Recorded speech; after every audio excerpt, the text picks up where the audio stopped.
Welcome to Jyothi vlogs.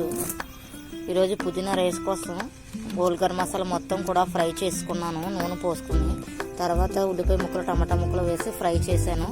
అది దగ్గర పడేటప్పటికి నేను పుదీనా పేస్ట్ పక్కన పెట్టుకున్నాను. పుదీనా కొత్తిమీర వేసుకుని ఆ పేస్ట్ కూడా వేసుకుని ఫ్రై చేసుకున్నాను. ఎందుకంటే కొంచెం ఆయిల్ పైకి రావాలి. తర్వాత నా దగ్గర కోటా రైస్ ఉంది. ఆ రైస్తో నేను చేస్తున్నాను. అదే రేషన్ రైస్ అంటారు కదా. ఈ లోపు పేస్ట్ దగ్గరగా ఫ్రై అయిపోయింది. ఆయిల్ పైకి వస్తుంది కదా. తర్వాత నేను నీళ్లు పోసుకుంటున్నాను. 4 గ్లాసులు నీళ్లు పోసుకున్నాను.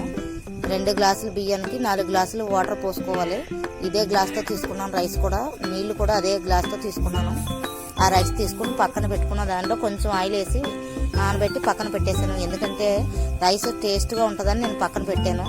ఈలోపు నీళ్లు మరుగుతున్నాయి. మరిగేటప్పుడు మొత్తం రైస్ కూడా పోసేసాను. రైస్ పోసిన తర్వాత కొంచెం ఉప్పు సరిపోలేదు. నేను మళ్ళీ ఉప్పు చూడటం కోసం మొత్తం అంతా కలయబెట్టాను. అది కలయబెట్టిన తర్వాత సరిపోయింది ఉప్పు. ఇప్పుడు మంట తగ్గించుకోవాలి. అంటే సిమ్లో పెట్టుకోవాలి. మంట ఎక్కువైతే మాడిపోద్ది, సరిగా ఉడకదు. అందుకోసం నేను మంట తీసేసుకున్నాను. దగ్గర పడిపోయింది. నాకు ఉప్పు మొత్తం అన్నీ సరిపోయి దగ్గర పడిపోయిన తర్వాత కొత్తిమీర పుదీనా వేసుకుని సర్వ్ చేసుకుంటే వేడి వేడి పుదీనా రైస్ చాలా